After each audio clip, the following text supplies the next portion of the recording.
Missed an episode of your favorite podcast? Choose from over a decade of content in our archives, not just the latest episode. All free at GCNlive.com. This is your call to action. Get prepared, America. Economy, survival, energy, disasters.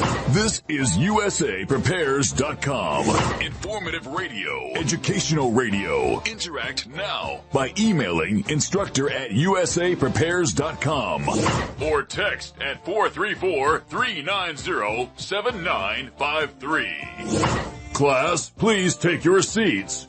Now, your instructor, Vincent Finelli. Everyone all set? Cocked? Locked? Here we go. Your dial set correctly to USA Prepares. Thank you for being in class with us today. Jason's engineering the broadcast at Genesis Communications Network in Minnesota. I'm Vincent Finelli. There's only three of us in the studio today, me and a couple of Colts. And today I'm going to be talking about, well, we can take your calls if you have some tips that you think are worth sharing, that you can say concisely, accurately, briefly. We're up for that. Or actually, well, me and the two Colts are up for that. 866-582-9933, 866-582-9933 is the number if you'd like to call and share your tips. It looks like what we've been saying is true. It's happening. Portland, Oregon turned on its mayor. Tear gas has been fired by the federales. And we are among the Second American Revolution, or amid the Second American Revolution and the Second American Civil War. And because of that, I wanted to share with you my thoughts on a couple things. One, I completed a short list last night of some things I think you should consider getting for your own survival. It's a short list. It's by no means complete. I've seen lists on the internet, 10 items you need, 20 items, 25, 50. I have a short list. It's by no means complete. It's by no means fleshed out. It's 186 items. And that's just a start. Virtually nothing on this is going to be achievable for free. It's all going to cost money. And I suggest that you don't believe anything I say, anything anyone says. I suggest you think through all your purchases, meet with your family, and assign priorities to the things that you think are important.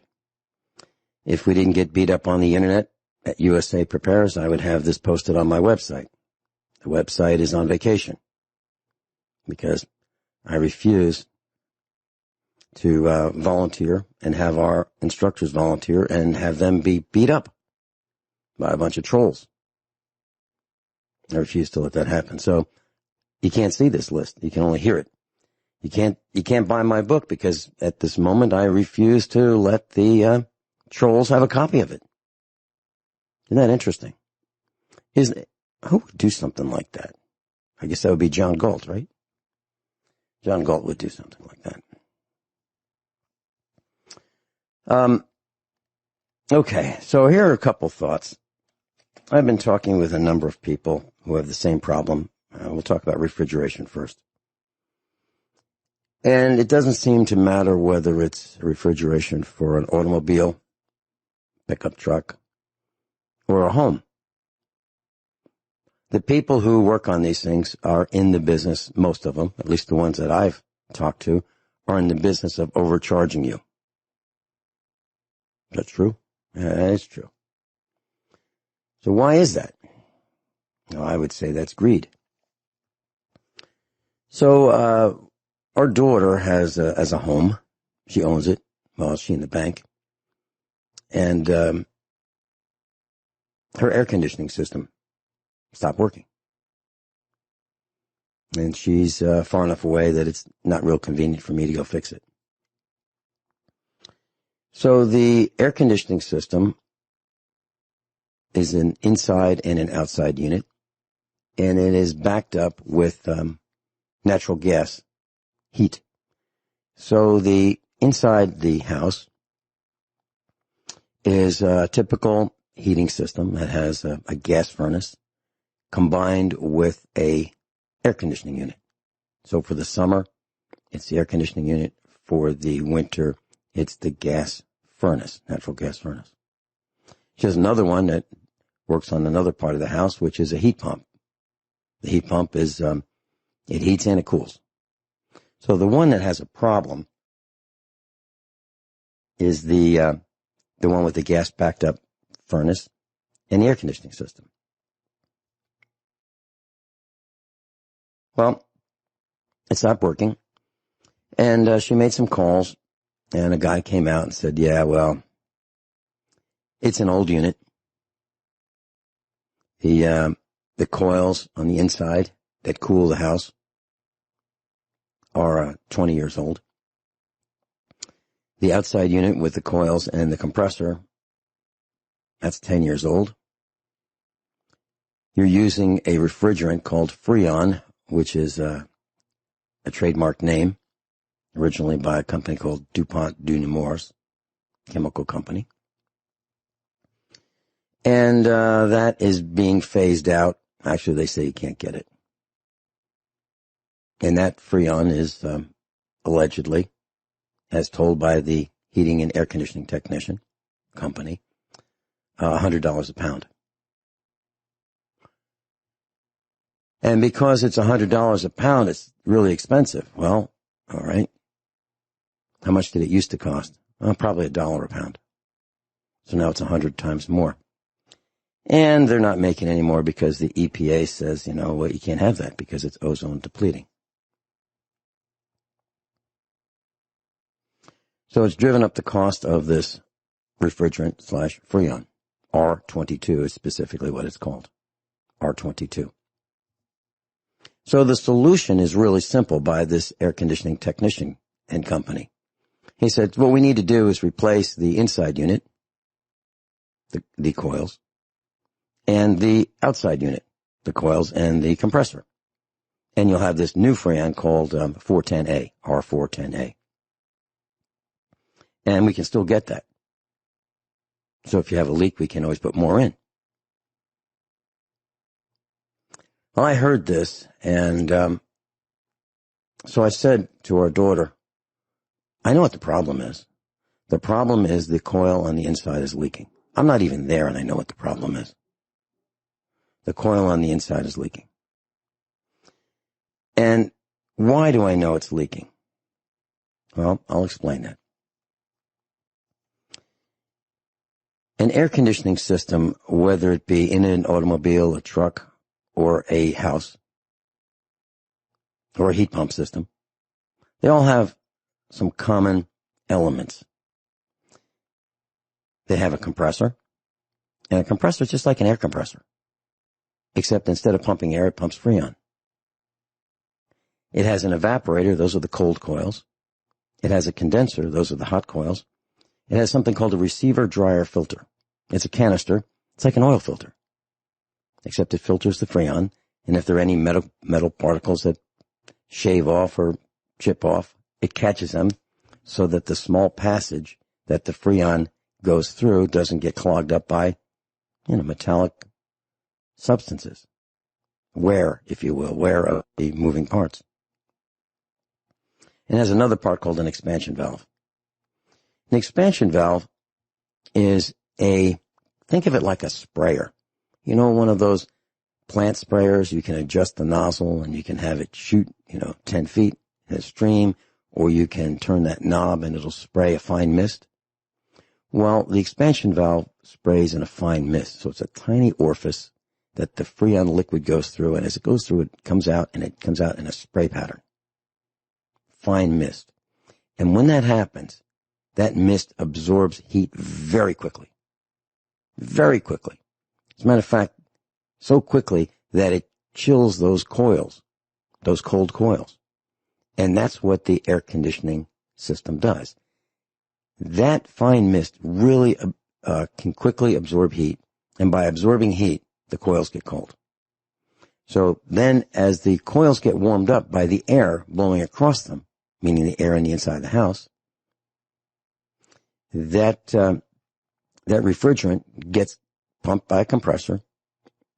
It gets pushed through the outside coils and gets cooled off. And the cycle keeps repeating and repeating and repeating. So the coils outside remove the heat from the Freon and dump it into the air, and the coils on the inside remove the heat from the air and dump it into the Freon. And the cycle just keeps repeating. But the coils on the inside unit, are made of aluminum, typically. They expand and contract and expand and contract. Sometimes they're made out of copper. But the expansion and contraction by the compressor going on and off and on and off, hundreds of or thousands of times a day, depending on where you are and the load on the air conditioning system. That expansion and contraction by the pressure of the compressor and the heating and cooling of those coils causes them to fail. Metal fatigue. A little tiny hole smaller than the point of a pin will cause all the Freon to leak out. So typically the number one failure point if you have a leak is that inside coil. And there's a name for that. It's called an A coil, the letter A. And it's called that because if you look at this coil on its side, it's shaped like an A or an inverted V with the point at the top. And the repair technician said, well, you need a new inside unit, and you need a new outside unit, and you need to have the Freon removed and the new Freon put in. And we can do that for you. And it's $4,500. And while we're at it, we should replace the gas furnace too, because that's 20 years old. That'll be another $2,000. So for $6,500, you can have everything new. Now, new doesn't mean better. It just means new. Well, I was pretty frosted when I heard this, and I explained to her that the problem is the A coil. I'm like 99.99999% sure it's the A coil because they fail. So how much is an A coil? Well, if you go to eBay and you look up a 3-ton, now air conditioning is measured in tons. 12,000 BTUs is called a ton. So a 12,000 BTU air conditioner is a 1-ton air conditioner. 24,000 BTU air conditioner is a 2-ton. Well, hers is 36,000, so it's 3 tons. So if you go to eBay and you look up an A coil 3-ton, it's between $250 and $300. Now, how hard is it to put it in? Well, there are probably 6 self-tapping screws that cover the A coil in the box that you would call your air handler in the house, typically in the basement. And there are 2 lines, 2 copper lines that connect it to the refrigerant lines. So what you do is you evacuate. You don't even have to evacuate it. If you're out of Freon, if it all leaked out, you just cut the lines. Put in the A coil. Now you're looking at a half hour now. And you silver solder the 2 new lines. One of them is about the diameter of your pinky, and the other one is the diameter of a pencil. You cut those lines with a pipe cutter. That'll take about 3 minutes. You clean them with steel wool. You put some soldering flux on them. You silver solder them, and you're done. It's just me and a couple of colts today. Arjun is calling in. Arjun, I'd like to ask that you stay on hold for a little bit longer. I'd like to finish these thoughts on the air conditioning system. Then we'll get into your questions and comments.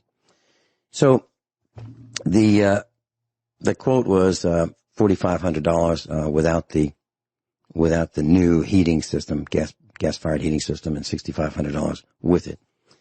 And if I were doing it, it would cost me $250 to $300 for the part that has a small leak in it. And it takes about a year for the Freon to leak out of this particular refrigeration system. It'll get worse over time, but it's not going to get any better. So, it was suggested to our daughter that she have leak stop put in this. And you can add a sealant to the refrigeration system, and it may stop the leak and it may not. It's a temporary kind of a thing. And so I wanted to know what this technician would charge for leak stop. It was $140. Now, this is about $20 worth of stuff. $20. And I found that outrageous. I found his quotes outrageous because what is happening with air conditioning technicians is they want to replace lots of parts. Not so much on cars and trucks, but in houses, they want to replace everything. They don't want to just fix the problem. They want to replace. So a $250 problem plus refrigerant and maybe 2 hours of labor turns out to be $4,500, right? Because they just don't want to fix it. So I bought some R22 refrigerant for her. She uses 5 pounds in her system. 5 pounds. I bought a 10-pound brand new cylinder of it, R22. You can buy it on eBay if you want. It's $177 plus shipping. That means it's about $18 a pound, not $100 a pound. And you can get it. So if you have a system and you can repair the leak, you don't have to buy a whole new refrigeration system. You don't have to buy a new heat pump or a new air conditioning unit for your whole house. You don't have to. And another thing that goes bad is a capacitor. There's a capacitor on the compressor that helps the compressor start up. It's like $20. So your compressor needs an extra boost of current to get that motor turning the compressor. And that's delivered by a capacitor. If you were to look at it, it would look like something like a toilet tube, the inside cardboard roll of toilet paper. It's about that big with 2 little wires or terminals. That's it. It's like $20. And a lot of times they go bad. Well, they always go bad. It's just a question of when. The hotter they get, the faster they go bad. 10, 15 years, they go bad. But what happens is the people who come out to say, well, you look at them and they've got that shirt on, it's embroidered and it says, we're going to hose you, .com. Those guys are salesmen. I don't know if there are any saleswomen. I haven't seen one, but salesmen. And they're trained to do one thing, sell new units. Now, how long do the new units last? About 10 years. Which is another outrage, which is why I believe that there's rioting and protesting going on, because people are angry about everything. That's just one more thing they're angry about. They just haven't figured out that that's one of the reasons that they're protesting and rioting. Because they can't live with the products that companies are making. Because the products that they're making are too hard to fix, too complicated to fix, and people don't know how to fix them. And they're too expensive to fix and too expensive to live with. So they're angry about everything. It's just one more thing they're angry about, right? So I sent her 10 pounds of Freon. Now that's enough for 2 charges. 2. And here was my logic. I said, okay, right now we'll get you through this 100-degree blast. It's going to leak out. You're going to put 5 pounds in. She only needed 2. So she still has 8 pounds left, way more than she needs for a replacement later. So what did that cost? Well, $18 and $18, $36 for Freon or refrigerant. And the guy to put it in. Now, what did he charge? Well, I asked him. I said, so our daughter put him on the phone. I said, tell me how you're going to charge for this. And he said, well, it's $89 to show up. It's $149 to put the Freon in. I said, you're a criminal. You're a criminal. $140 plus $89 for a half hour's worth of work? And you wanted to charge her $4,500 for something she didn't need? Plus another $2,000 for a furnace she didn't need? It's me today, and Arjun in New Jersey. Welcome. Hey, Vince. I wanted to ask you a question. I worked for a company last year, and they promised they will pay me in the second week of my employment. And it was like a contracting work. And these are like middle agencies. What they do is like they will go and shake hands with the end client. And like while you are applying for jobs, you apply for different jobs. And these guys will pick up your resume. They will forward your resume to the end client. And you will do the interview with the end client and you will get the job like that. So it is like a contracting work. It's done on like 1099. And so I started this. And they promised me, I have all the emails. They promised me they will pay me in the second week. And I really needed money, like at that point of time. And I started the work. And when I said, like, at the end of the second week, when I said that, like, can you pay me? They said, like, they kept on coming with different excuses. They said, like, sometimes they said, like, their tracking system is down. And sometimes they will say, we need to do your background information check, which all that was done before I joined the job. I sent them all the documents and everything. So, and like, so I will send them the document. I will wait for 2 days, 3 days. Then I will email them. Then they will say that, then another guy from that company will say that we need those documents, these background documents and whatnot. So I will send them again this thing. So this drama kept on going on until the 5th week. And I said that, like, and in the 5th week, and they didn't pay me at all. And in the 5th week, they told me that we will only pay you for one last week. And then in next 2 months, you have to put in timesheet Saturday and Sunday. You worked on Saturday and Sunday also. And so in the next 2 months, we will pay you the complete amount for this whole month. So I mean, like, so the thing is, like, I got, like, extremely furious and I resigned the job. So they didn't pay me at all anything for 5 weeks I worked there. So then I complained it to the New York Department of like these some sort of like these guys, like I was trying to find out things, but nobody actually helped me out. And like in NJ wages, that department, they said that they will not take care of the 1099 employees because you are doing contracting work. If you are a W2 employee, then they can help you out. So I'm thinking that should I file a case against them in the court? And it's very complicated. Like a lawyer, I cannot hire a lawyer. It will cost a lot. But like if I do it myself, it's very complicated to read these documents, what to send, what to fill out. It's very complicated to do the court process. Well, I haven't been exactly in your shoes, but almost. Mm-hmm. I had a tenant one time, and the tenant did a lot of damage to our house. And it was in 1980. Mrs. Finelli and I moved to California to start a company, a high-tech company. And we weren't sure if we were going to really enjoy California as much as most people thought, they enjoy California. So we decided to rent our house. And it was a nice house. And the tenants were destroying it, and I had to get them out. And I couldn't get them out. And finally we got them out. And the damage that they did was just unbelievable. So what do? Well, it's really easy. You take them to small claims court. Now, at the time, it cost $40, 40, to take them to small claims court. Now, in New Jersey, I believe, I may be wrong about this, but I believe that if you have a single defendant in a small claims court case, it's $15, 1.5. Now, if you have multiple defendants, there's $2 for each one.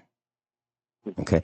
And then if you have to pay a fee of $7 to have each person served. So I'm going to give you a whole bunch of things that I've done, and I'm going to roll it up into one thought. Your plan could be as simple as, let's make it really difficult for the other team. Really difficult. Because you have time to spend, and it doesn't cost a lot of money to take them to court. Now, you don't want to go to court. I mean, who wants to go to a public place? But there are no lawyers in small claims court. No lawyers. Just you and the other party. I had an old house, and I'm jumping around, but there's a reason for this. I had an old house, and my first house that I bought was an old Victorian house, and I was working on it on weekends. I had my table saw, I had my circular saw, I had a whole bunch of tools, and I was ripping out walls and wiring and putting in a heating system and a roof and pulling down the old chimneys and putting up a new chimney. I mean, a lot of work was being done on this roughly 100-year-old house. And one weekend I showed up to work on it, and someone had pried a window open and took my table saw and my tools. I called the police and filled out a police report. This was, back in the 70s. And, they filled out the police report, but they didn't do anything. So I called my insurance company. It was Allstate Insurance. I had homeowners with them, and they just wouldn't settle a claim. The police report said, well, here are the pictures.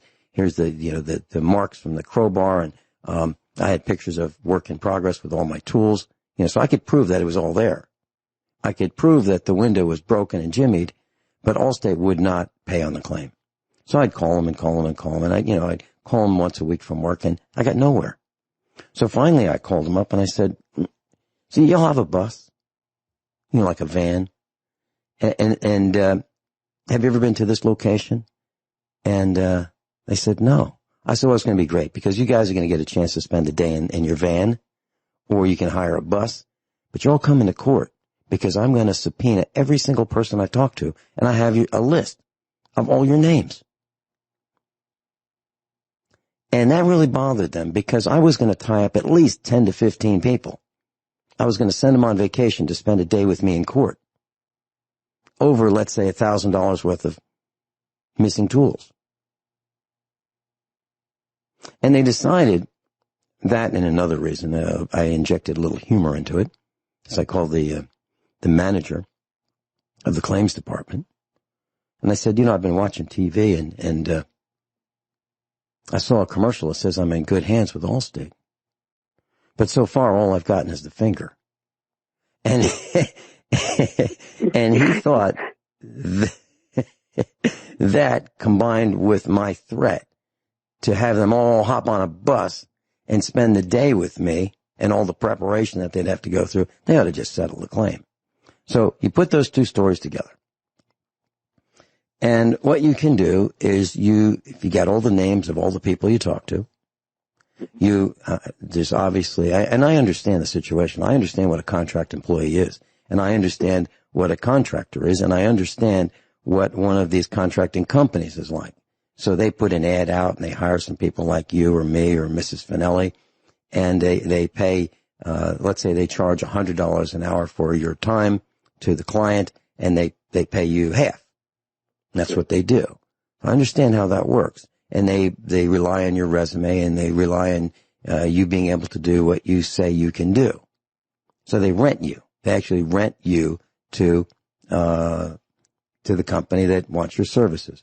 Well, what you do is you get all those names of all those people, and you name them as defendants in this small claims action. Now, there's a limit to how much you can sue for. Typically, it's about $5,000. Are we talking about more or less than $5,000? More. Okay. How much per week and how many weeks? Did you say 5 weeks? Yes. So the total amount is $12,440. It's how much? $12,440. Okay. All right. So here's what you can do. You can have a lot of fun with this. You can sue them for each week. Okay? So that'd be five separate suits. And they'd have to show up 5 separate times. So you do the first one, and you tell them. You say, look, it's really difficult, so I can only sue you for 1 week at a time. So we'll start with the first week. Okay? So and that's less than $5,000, right? Then, yes. Then you tell them you're going to sue them for the next week. And now my Sun Tzu, The Art of War, would say keep your opponent off balance. That's not exactly what I do. I tell them, I'm coming for you, and here's what I'm going to do. And I put the fear of God in them because I really mean it. I'm not just threatening them. I just tell them, here's what I'm going to do. And I'm not kidding. So that's what I would do. I would take them to small claims court 1 week at a time. And they won't be able to stand it. Okay? And you name them. And you tell them that, you talk to the boss, the guy you've been talking to. I'm sure you've been talking to the manager over there. And, tell him you have a friend. And your friend, he lives in Missouri. And he just loves this kind of stuff. And as a matter of fact, he wants to make sure all the facts are out.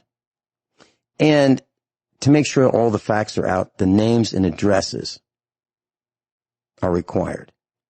And he will give out the names and addresses and phone numbers and the company name and everybody's name on the radio. He'll do it. He's nationally syndicated. This will go far and wide. And he loves this stuff. He hates it. He hates it when the little people are beat up because he's one of those little people. And when people try to beat him up, he goes ballistic. Tell him that. Tell you what, here's what you do. You go to GCN Live, or you go to, Republic Broadcasting, or you go to, YouTube. Go to YouTube. Okay. Get the link for today's broadcast. Listen to exactly the time that we talked about this. Okay. He'll say, begins at X, I don't know, 20 something minutes into the broadcast, and it continues for, 12 or 15 minutes. You say, here's the start point. Here's the end point. And, do you want to name their names right now? Give them some credit? We can do that right now. Do you have their names? I do, but I will refrain right now, but. No. Hold Arjun, stop right there. Sure. Don't say another word. Okay. Let's go with just one guy. We'll pick on one guy right now. What's his name? Okay. Use his first name if you want. Use his first name. It's like Murli. Morley? Murli, yes. Yeah, Morley. Okay, Morley. So I just want you to know, Morley, if you have been withholding bona fide pay for Arjun, if you've been doing that immorally, unjustly, we're going to make you famous, Morley. We're going to make you famous. So you can do it the easy way. You can pay him what you owe him, or we'll be reporting on the air how these week by week small claims lawsuits go. We'll name all the names, all the phone numbers, make sure you get all the credit you deserve. There you have it. Arjun, you know what to do. Take the link from today's broadcast on YouTube, send it to Morley, tell him if he'd like to chat with me, he can give you his number. You can contact me. I'll give him a call, and we'll just have a nice chat, real friendly chat. Make sure everybody's on the same page. All right, Arjun, thanks so much. Thank you. All right, bye-bye. Okay, we'll be right back. I've had a number of situations in my business life that were somewhat confrontational, and I try to solve them, pleasantly, nicely, if possible. But if I'm backed into a corner, I take the gloves off. I really do. My car was towed once when I was in California. Came back to the apartment where Mrs. Finelli and I were living in an apartment. I had this little sports car. And it was, there was no parking spaces, a huge parking complex. I told the story before. Came back from working late at night at our startup company. I work 7 days a week, late at night every night. And there were no parking spaces, so I parked in the back by the dumpsters. Walked to the apartment. Next morning, my car was gone. It was towed away. And I found out the name of the towing company. I got the runaround. It's in North San Jose. I went there. It wasn't there. It's in South San Jose. It wasn't there. It's in East San Jose. And so each time I called from a payphone, this is back in the 80s, 1980. Each time I called, I got the runaround from this young person. And finally I said to him, you've been running me ragged. I'm paraphrasing. I said, I know where you are. And if you don't tell me where my car is, if you don't call me back in 2 minutes at this number and tell me where my car is, I'm going to drive the car I'm in right now right through your front window.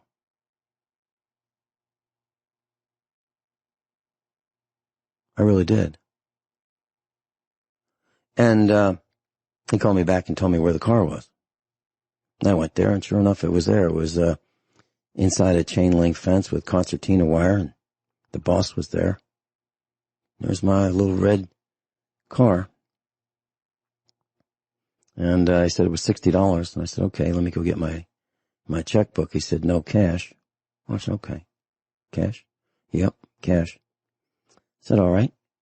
Let me go to my car and get my briefcase. So I went to the car, brought my 2-inch wide leather briefcase, and I opened it up right next to him, and there was my Browning semi-automatic pistol, right in my briefcase, right next to my checkbook. I said, now who do you want me to make this check out to? I didn't brandish it. He just thought, this is not worth a gunfight. So I made out the check, and off I went with my car. I don't like doing stuff like that. Heck, that was 40 years ago. You know, there have been plenty of other instances when things got a little unpleasant. I try to solve them politely, but it doesn't always work. So in the case of Arjun in New Jersey, that's a great solution. He'll tie that company up. He'll have 5 or 10 of them all in court. They'll lose revenue. He can name all the people he worked with. He can say, well, I've got some questions for them too. Have you all gotten paid? And ask one at a time. So he can bring all the other consultants, his peers, if you will. Let's say there's 10 of them. He can bring all 10 of them in. They're being paid probably $100 an hour at least, maybe $200. You figure the whole day's wages lost. It'll cost the company a fortune. They can't do it. They've got to pay Arjun. You know, plus all the publicity that company will get right here on the radio. So I just want to tell you that there are plenty of ways to skin the cat, and that's just one of them. So back to the air conditioning systems. So I was telling our daughter, look, let's say I'm wrong. Let's say I'm absolutely wrong. And you replace the inside A coil for $250, let's say. And you've used Freon, let's say half of that bottle of Freon. It's roughly $200 for 10 pounds. You can use 5 pounds, so $100 worth of Freon. Let's say you pay the guy $150 for an hour's worth of labor. That's $500. That's roughly 10% of what they quoted you, because they quoted $4,500 for a replacement unit and $6,500 if they replaced the gas furnace that didn't need replacing either. So for 10%, she could be in business. And I said, now let's say I'm wrong. Let's say I'm absolutely, positively wrong, and it's the outside unit that's leaking, with the compressor. I said, they're $1,100 on eBay, shipped, for a 3-ton unit, $1,100. So now what we're looking at is the $500, plus you still have the Freon to use. You got plenty of that left over. $1,100 more, and you pay another couple $100 in labor, and you're still at, let's see, 11, 12, 13, $1,800. Less than half. And now everything's new. If you do it my way. And that's what she's doing. All right, we'll be right back, and I'm going to share some other tips about refrigeration and the list of what you need to consider. Everyone all set? Cocked? Locked? Hour number 2 of USA Prepares. Top of the hour news, you might have heard something like what I heard. Jumpin' Joe Biden said yesterday that Trump, I think he used the word Trump. I'm going to try to quote this. And this is from the Washington Post and NBC News. Let's use NBC News. Quote, Biden says Trump is first racist U.S. president. Quote, we've had racists, and they've existed. They've tried to get elected president, but he's the first one that has. End quote. That's what Biden said. What a buffoon. And I'll tell you why. George Washington, the first president of the United States, 1789 to 1797, he was in office. He had 317 slaves. And they're all black. Is that racist? How about Thomas Jefferson? 200. James Madison? 100. Over 100. James Monroe? 75. Andrew Jackson had him less than 200. Martin Van Buren had 1. William Henry Harrison had 11. John Tyler had 70. James Knox Polk had 25. Zachary Taylor less than 150. Andrew Johnson 8. And Ulysses S. Grant. He served as general of the Union Army, to fight slavery. He only had 5. So here we have Jumpin' Joe, who wants to be president, says that Donald Trump is the first racist president. Franklin Delano Roosevelt, who presided over World War II, or most of it, had the American troops segregated, black separate from everybody else. That's in World War II. That's like 1941 to 1945.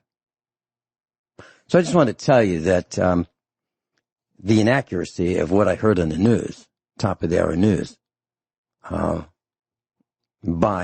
that the news was inaccurate, but what Jumpin' Joe the plagiarist said is inaccurate. At least the way I would define it. Okay, so I talked about home air conditioning system. Boy, I was up late last night. At midnight, the internet went down. At midnight. Now, why am I saying it that way? Because it didn't go down before midnight. It went down at midnight. It was taken down. And so, it used to be that the telephone company would send me an email and they'd say, and this is like 15 years ago, same telephone company, by the way, CenturyTel/CenturyLink. They would say, yeah, we're going to be taking it down for service, in about a week, and here's the date, and here are the hours it's going to be down, so just want to let you all know. So, you can prepare accordingly. That was then. Now they don't do that. They just take it down. No warning, they just do it. No need to be polite to the customers. Heck, there's nobody for us to call. Who are you going to call? See, that's why we have this Second American Revolution /Civil War. Because there's nobody to call. Just like Arjun said. He's got a company that owes him about $12,000. They won't pay him. And he called the government and they said, nah, we can't help you. See, people are frosted. Frosted because they thought that the government was here to help us. No. They're here to help themselves to whatever we have. So we have to help ourselves. And that's what this broadcast is all about. Okay. So I went through the numbers of the air conditioning system problem. So is R22 Freon still available? Yes, it is. Now, why is it becoming harder to get? Because the government said you will phase out R22. The government said that. And you'll replace it with something else, like a new kind of refrigerant, which means a new kind of compressor, new size coils, new size everything. And so you need new equipment, which costs more for the guy to buy to work on, because he already has the equipment for the old system. He has to get the new equipment. He has to have the new gases, the Freon, etc. Well, Freon actually is a refrigerant, but Freon is a brand name from DuPont. It's now ChemOurs, ChemOurs. So that's the brand name. So maybe we should just use the word refrigerant. And refrigerant is sold by the pound, but you don't necessarily get a pound in a can. So those little cans you buy at the auto parts store or Chinese factory outlet, of R134A for cars, are 12 ounces. So the confusing question is, how many ounces of Freon is a pound? Well, you learned this in elementary school. 12 is not a pound. So the 12 ounces in the can is 3/4 of a pound. A pound is still 16 ounces. So when you look under the hood and it says that your vehicle uses 2.0 pounds, that's 16 plus 16 ounces. That would be 2 pounds. Not 2 cans at 12 ounces each. So I just want to let you know that that's what that means. Okay. Back in the 1980s, or until the 1980s, Freon used to be called R12, and it was a DuPont product, patented, and it really worked well. It was not flammable, and it was sold in 14-ounce cans, and it worked great. But the EPA said, no, you can't have it anymore. So R12 is not used anymore. It's not manufactured anymore. So if you have some old cans, they're more valuable than they were then. They were 79 cents a can of 14 ounces. Now it's probably $40 for that unused can. It's been replaced with a refrigerant called R134A. R134A. Now that's sold in 12-ounce cans or 30-pound bottles. So just want to let you know that a can of Freon is not a pound. It's 3/4 of a pound if it's 12 ounces. So how much does it cost? Well, we called a company, maybe 25 miles away, because I asked my son to call him. I said, I'd just like to know, what's it cost to have an automobile air conditioning system recharged? How much does it cost?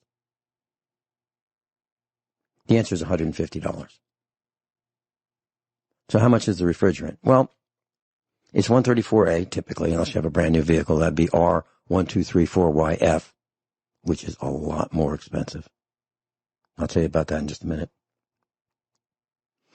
But you can charge if you're just low on Freon, you can charge that system yourself. And you gotta be really, really careful. Make sure you watch a whole bunch of videos on how to do it.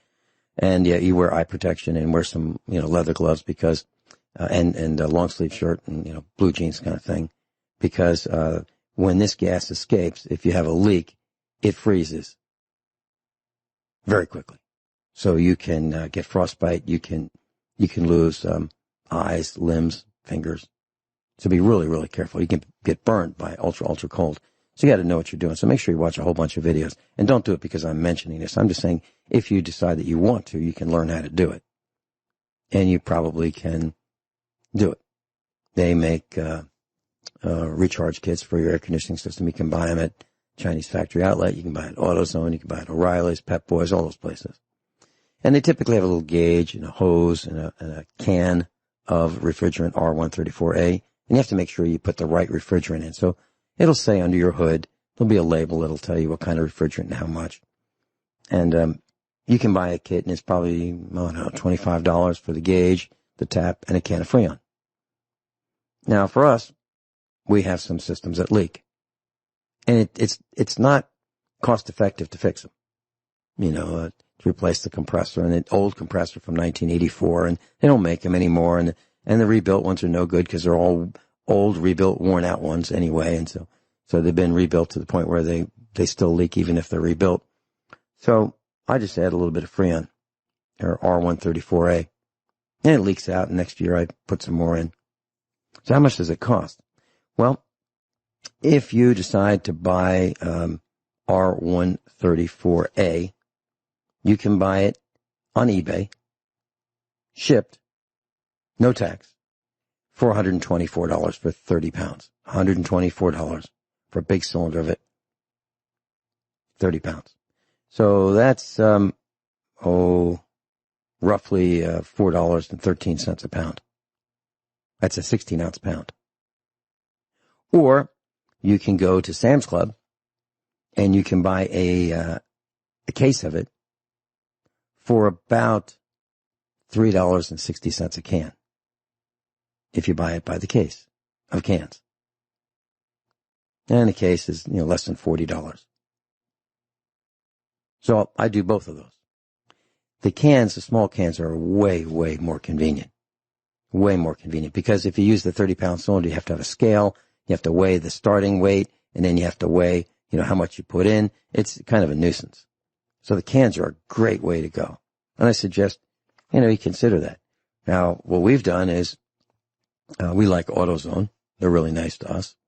But their cans of Freon were about $7 a can, or $8 a can, or $9 or $10 for the equivalent. I mean, different label on the can, but it's the same contents. So we tell them, yeah, we'd like to buy it from you guys, but we can get it from Sam's Club for $3.66 a can. And they go, I'll tell you what, we'll match it. How many do you want? So we tell them how many cases we want. Now, I think you ought to consider getting some Freon for your air conditioning system, if you're inclined to do that, because it's going to leak out. There's no question it's going to leak out. It's just a question of when. I believe that all the refrigerant that's ever made is going to go into the atmosphere. I believe that. Or almost all of it. Because if you have a car accident, out it comes. If you don't run your air conditioner once a week, the seals on the compressor leak. The under the hood temperatures are really, really hot. And it causes the hose to become, the rubber hoses that the refrigerant flows through to become weaker. They leak. Then there are O-rings. They become brittle and they leak. Then there are Schrader valves where you fill the refrigerant into the system and they leak. So there's like a lot of places where you can have leaks. And you do. So you might want to get some Freon. I think you ought to get 12 cans. I've got 12 cans just for my tractor. Because I know that's only 6 years worth. I know that. And they're going to phase out Freon R134A really soon. And when they do that, the price goes way up. Why? Because they're not making it anymore. So how do you get it? Well, they take it out of the old systems. They have Freon recovery systems. By the way, let me tell you this is amazing. So when a company that will recharge your system, that just means add Freon, right? What they do is they have this machine, it's several $1,000s, and they hook up 2 hoses to your air conditioning system. They're little valve caps. They unscrew these little valve caps, pop these hoses on, type in or program in the model, year, make of your car, and does everything. Charges it, come back 15 minutes later, it's all done. Kind of neat. You get a bill for $150. They put, I don't know, a pound or 2 pounds of Freon in there, or R134A. Cost them $8 and, I don't know, $8 and a few cents. $8.26 for 2 pounds of Freon. They charge you $150. But here's what they didn't do. They didn't check to see if you have any leaks. They didn't look at the Schrader valve to see if that's leaking. They didn't look at the compressor to see if there's any oil around it. They didn't put a dye in there to see that when it does leak, you can use an ultraviolet light to find out where the dye is leaking out. And you go, oh, that's where the leak is. And you can replace that part. So here's what happens. You pay $150. You drive away. And so it's just me today. And by the way, class, I want to let you know that I've got an atomic clock. Actually, I have 2 of them, a digital one, which I don't like, and an analog one, like looks like an old school clock on the wall here in the studio. And I look at them. The digital clock is just to let me know what the time is when the analog clock quits. Okay, so that's why I have a backup, and that's why it's a digital one. I don't use a digital clock. I don't like it because I can't see the rate of change of the second hand because there is no second hand on a digital clock. So I have the old-fashioned, white face, black numbers, black hands, and red second hand analog atomic clock. And so I should, if I were paying attention, be able to keep up with, the commercials and, when they're going to be fading in and that kind of thing. But I don't do that so much. I actually fly by the audio. So when I hear the outroduction or the introduction, that's my cue, and I know how long they run in my mind. So that's how I broadcast. So I'm really not. I don't have somebody waving at me. There's nobody in the studio but me and a couple of Colts. One's an AR-15, the other's a 45 ACP. So there's nobody in the studio waving at me, telling me, I pay attention. So just me. So that's how come I just went talking right into the commercial break. Happens, every once in a while. Something else I wanted to mention. I'm a little off topic, but, who is USA Prepare? Who are we? What are we? Well, we're a loose organization of volunteers. There are no contracts. There's no contracts with anybody at USA Prepares. None of the instructors has an a contract with me. I don't have one with them. I don't have one with any radio station or networks, and that's very unusual because in radio, people have contracts. They say, you're going to show up on time, here are the hours, and we'll give you the slot, and you have to do the following things. I don't have any of that. There is no contract. There's no contract with Republic Broadcasting Network and me. There's no contract with Genesis Communications Network and me. There's no contract with any of our affiliates. There's no contract with the satellite companies. There's no contracts. Nobody gets paid. I don't get paid. The instructors don't get paid. There are no written rules. It's all understood that if you're an instructor, you have to show up. You have to have cogent points. You have to have actionable information. No swearing. And we don't take contributions. We're not funded. Nobody pays us. We're not underwritten by anything or anyone. There's no money coming in. It's just a bunch of people who want to volunteer to teach. And that's what we do. We teach. And that's why we're such a problem for the other team, because they can't cut off our funding. There is no funding. We don't even take contributions. I've gotten calls from several people, and they say, we want to send you some money. And I go, yeah, that's really very kind of you. But we don't do that. We don't take money. We don't accept money. We do not take donations. There's no way for you to send us money, and we won't accept it anyway. So I just want to share with you, that's kind of who we are. The only reason we're doing this is because we want to. And if we don't want to, we'll stop. And I have a feeling that some people are afraid that we're just going to stop. They don't want us to stop. So they want us to hang around. So they want to give us money, but we're not, that won't work. I mean, it's a very kind thought to offer me money to do this. I will fund this from my wallet if I can. And if I can't, we're going away. It's as simple as that. Maybe somebody else can pick up the mantle. Okay. So we talked about air conditioning systems, and I mentioned that the typical company will charge you $150 and they'll put Freon in, or 134A, refrigerant. But they don't check anything. They don't check to see, where did it go? How come there's no Freon in this? Or how come it's low? Obviously it leaked out. And it leaked out from some place, or some places. But what they do is they put more Freon in, and then a couple weeks later you come back and you say, yo, it's not working so good. It was like when I left here a couple weeks ago, or yesterday, but it's not working now. They go, oh, okay, we'll have to diagnose that. Now that's another repair. Diagnosing what the problem is. So another hour, I don't know how much they charge for an hour, maybe $85 at the low end, maybe $120 if you happen to go to a Mercedes dealer. And what they do is they like to replace a lot of parts. That's what they do. And then you can be looking at a lot of money. So I did a quick search. We did a job yesterday. I'll tell you about it. I helped my son with it.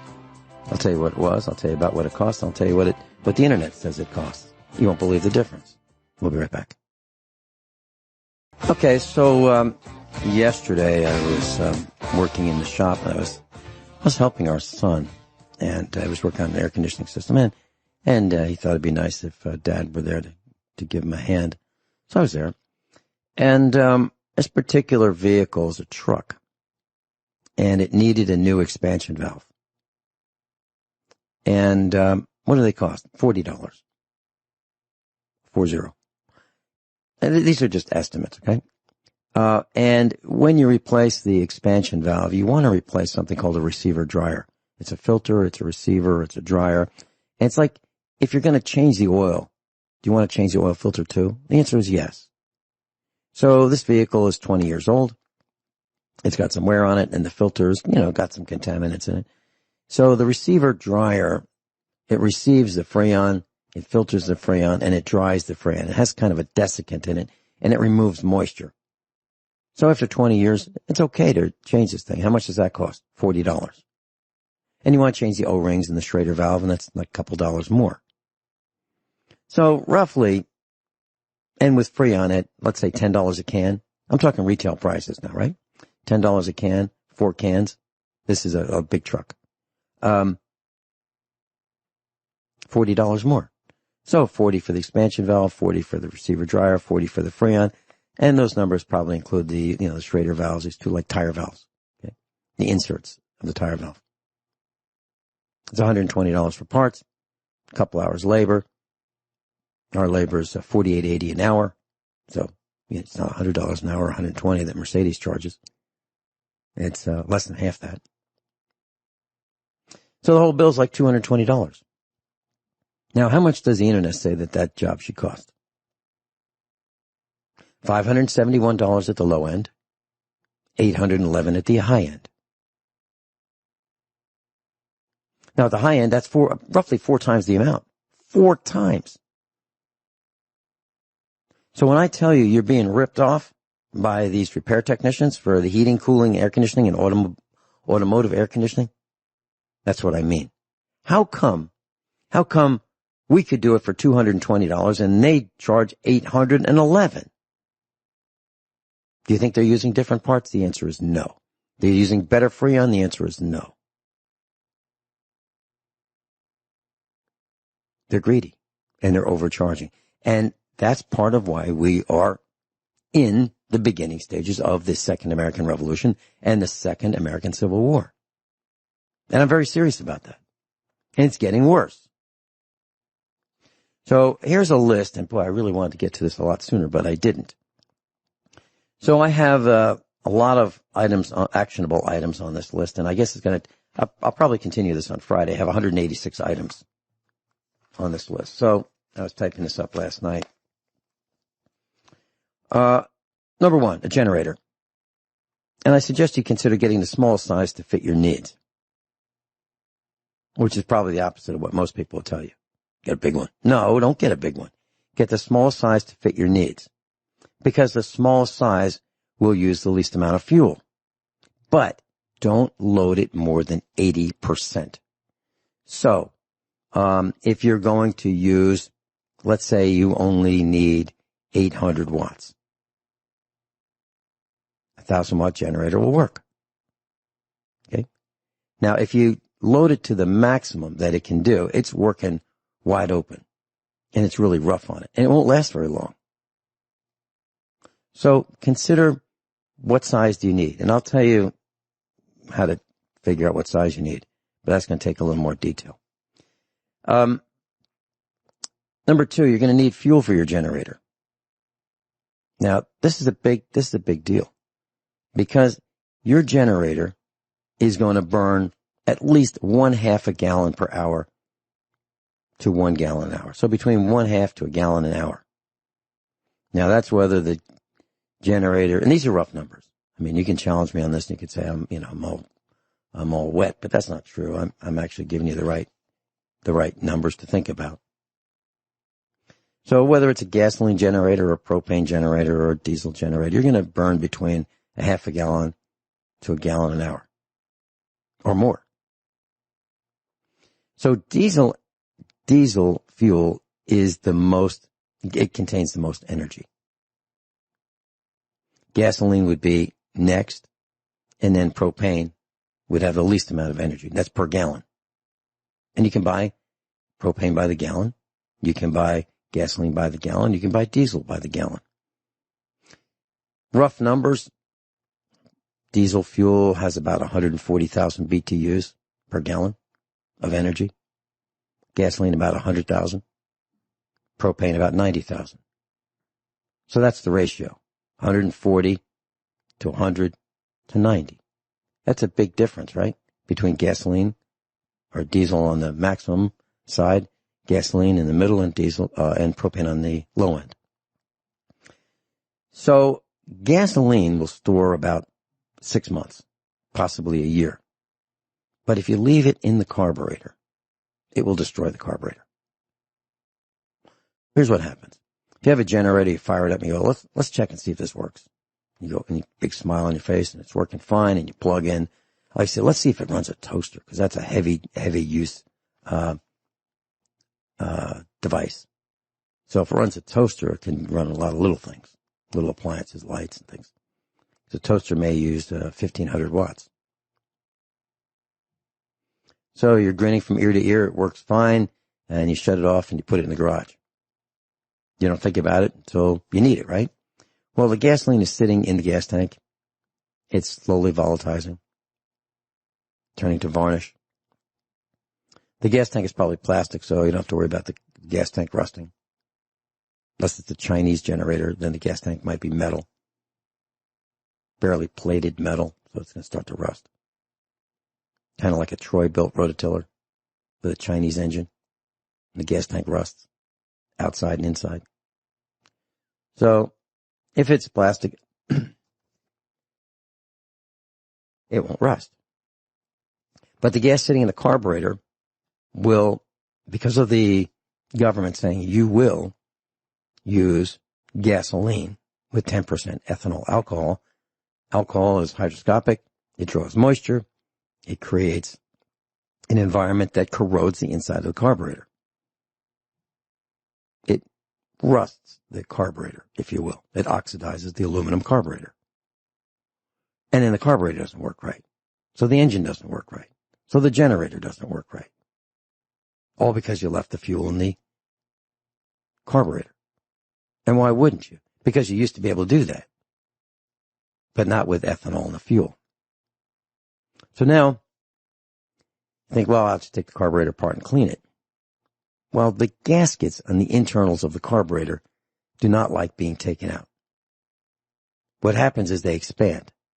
So you open up that carburetor, you take the gasket out, now the gasket's bigger than it used to be, and it won't fit back in. So you need a new gasket set. And you used to be able to buy those. It was common. Carburetor rebuilding kit. You'd have a needle and a seat and some gaskets, and it was great. But they don't make those anymore. So you need a new carburetor. Now, where do you get one of those? Well, they come from China. Regardless of where the engine's made, carburetors generally come from China. I'm not kidding.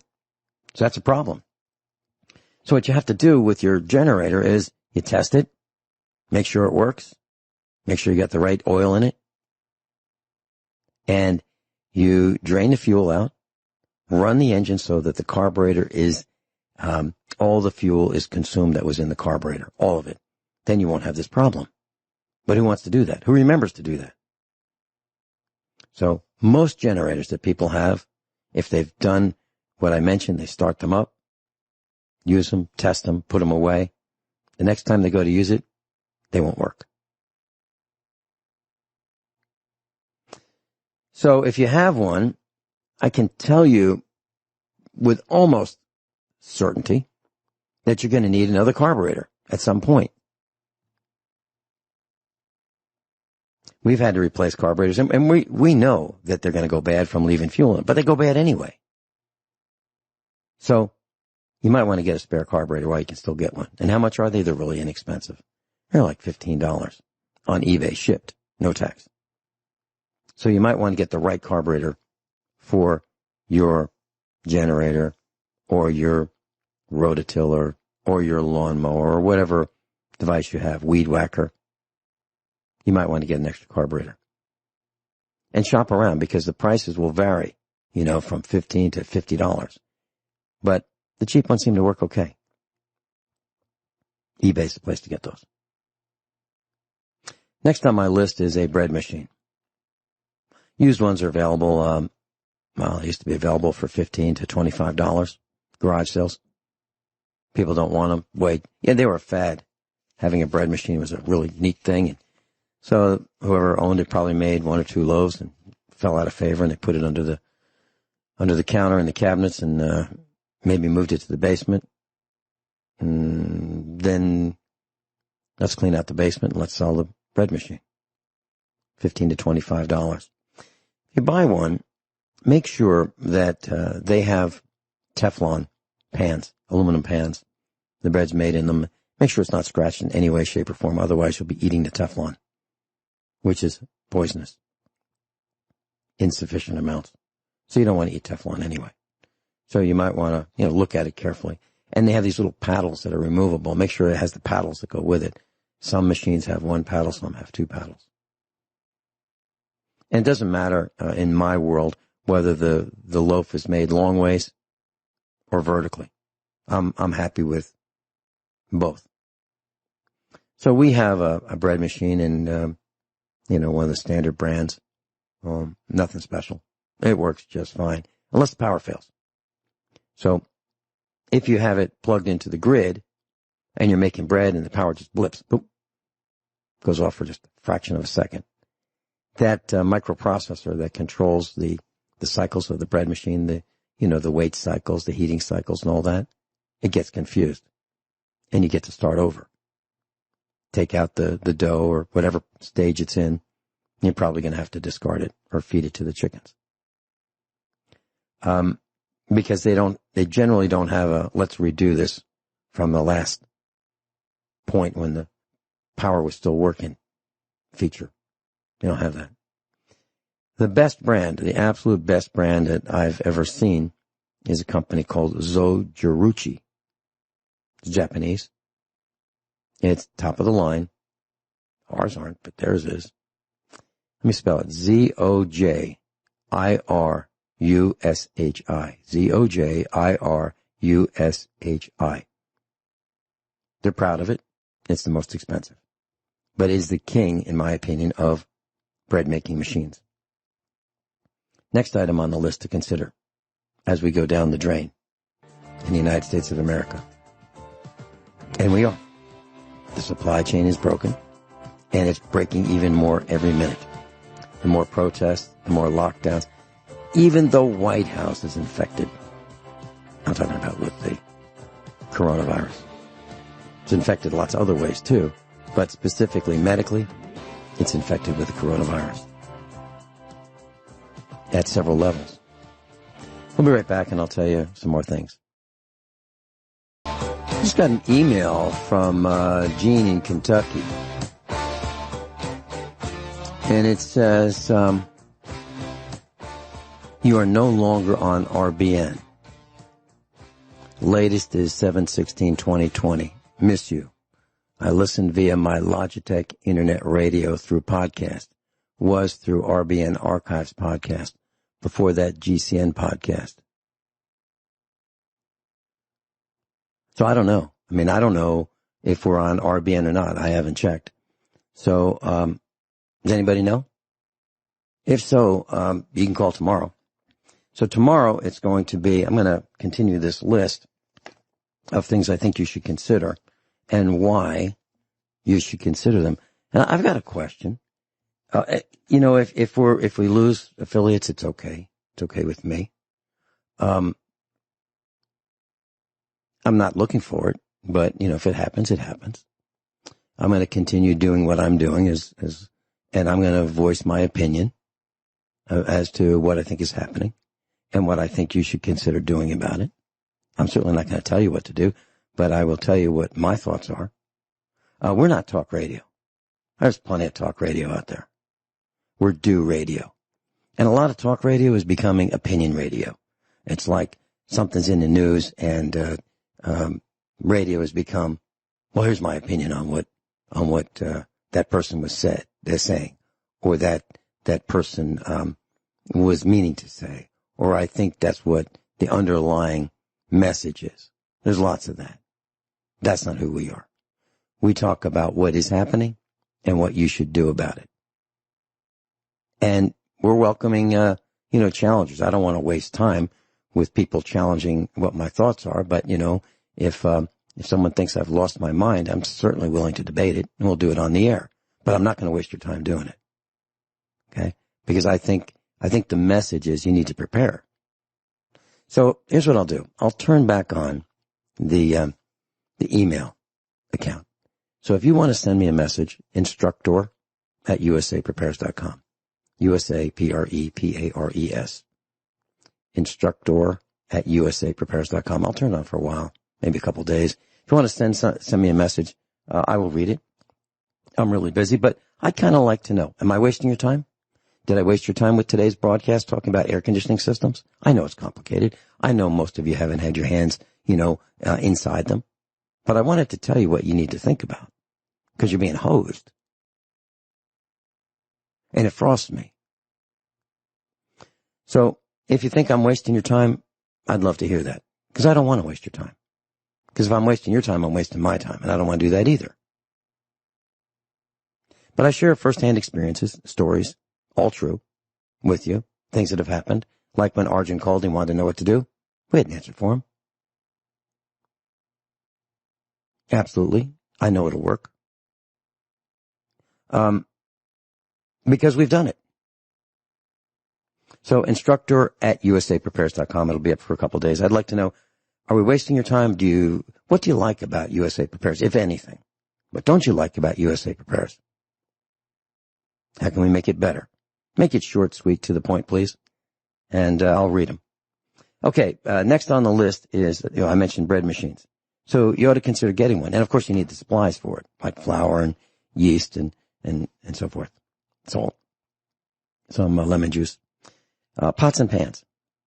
Revereware is the best value in my opinion. The vintage ones from the 1960s and 1970s are heavier. The lids have rolled edges. They're smoother. There's an extra step in the manufacturing process. And they're fabulous. We still have the Revereware pots and pans that my mother had from the 60s and my wife's mother had from the 60s. So that would be 60 years. And we're still using them every day. And they work great. And they're more expensive used than they were when they were brand new. Next thing you might want to consider, and they have copper bottoms. So if you're going to buy them, by the way, look for pits in the stainless steel because there's a copper plating on the bottom. And if you look at the bottom of the pan, they have little pits. You don't want those. They're worn out or almost worn out. So get the ones without pits, and you can get them.